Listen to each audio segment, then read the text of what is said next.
The New Deal, Tina Fey, and Minecraft are all on this day. Hey, welcome back to On This Day. Today's date is May 18th. It is the 139th day of the year. There's only 227 days left in 2020. It's the 21st week of 2020. Getting closer and closer to that midway point of the year, aren't we? There's no special holidays here in the US today, but in Canada, it's Victoria Day. Victoria Day honors the birth of Queen Victoria. Queen Victoria was born on May 24th, 1819, in Britain, and ascended to the throne at the young age of 18 years old.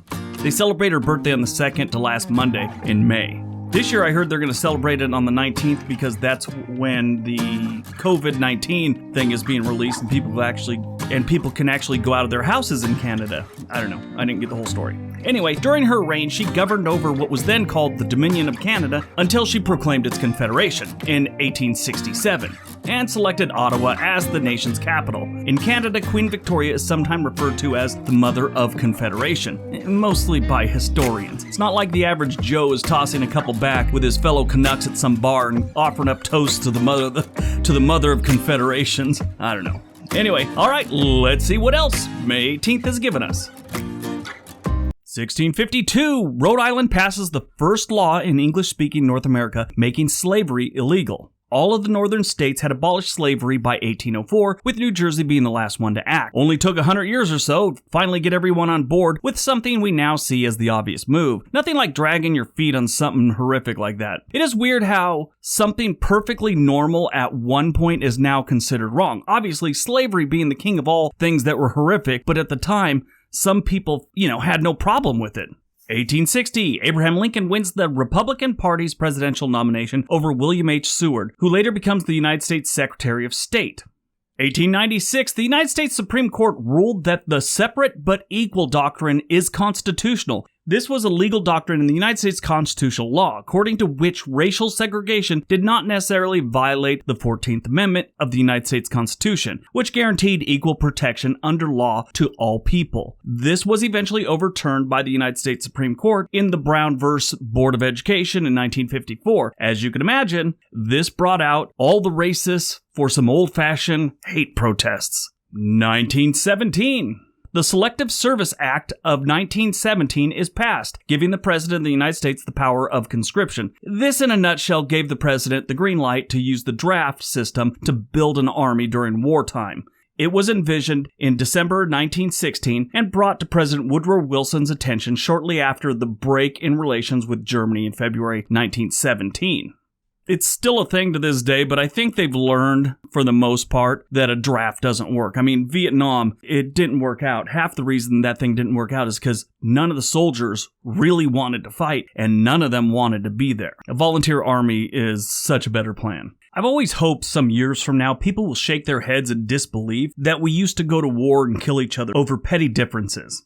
Alright, off my veteran soapbox. 1926, evangelist Aimee Semple McPherson disappears in Venice, California. She was a Pentecostal evangelist and media celebrity in the 1920s and 30s. She was famous for the founding of the Foursquare Church. Presuming she had drowned, searchers combed the area. McPherson's sightings were reported around the country, often many miles apart. This was like the media sensation of the time. Everyone in the country was looking for this woman. She reappeared in Mexico 5 weeks later, stating that she had been held for ransom in a desert shack. Her return to Los Angeles was greeted by 30 to 50,000 people. If you ever want to read about some weird stuff, check out this woman's Wikipedia page. She just seemed like some woman that was desperate and craved the attention of the media and would concoct crazy stuff to get that attention. It was weird. 1933.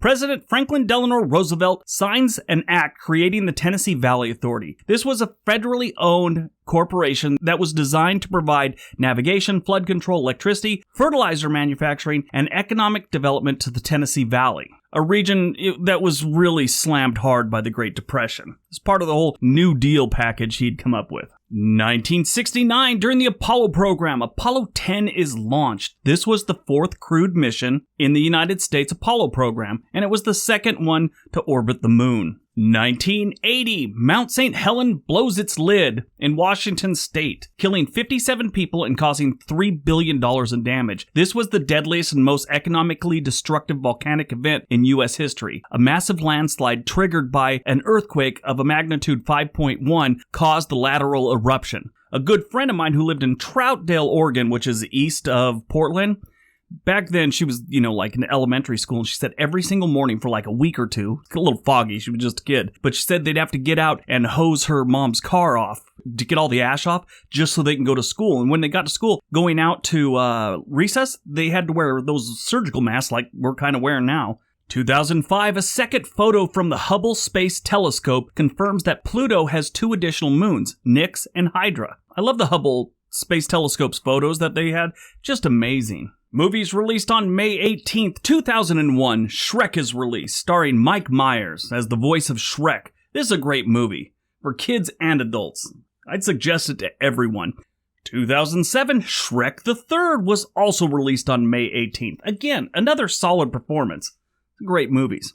2018, Deadpool starring Ryan Reynolds is released. Great superhero movie, if you're a little twisted. Yeah, it's a little weird, but it's great.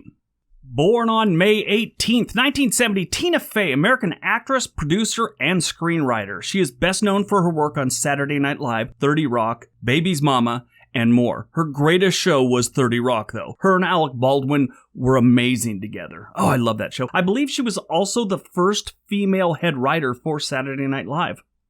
1979, Jens Bergensten, Swedish video game designer and co-creator of Minecraft. Minecraft, which I don't play, is a groundbreaking game, which, if you don't know about it and you just look at it, you'd think it's kind of lame. The best way to explain it is it's Legos on steroids on a computer that you could walk around in with an avatar and make things and interact with your friends. It is fun, creative, and mind-blowing at times. Some kids up here in Oregon created their high school, Westview High School in Beaverton. They recreated their entire high school, and they will be holding their virtual graduation in it in June.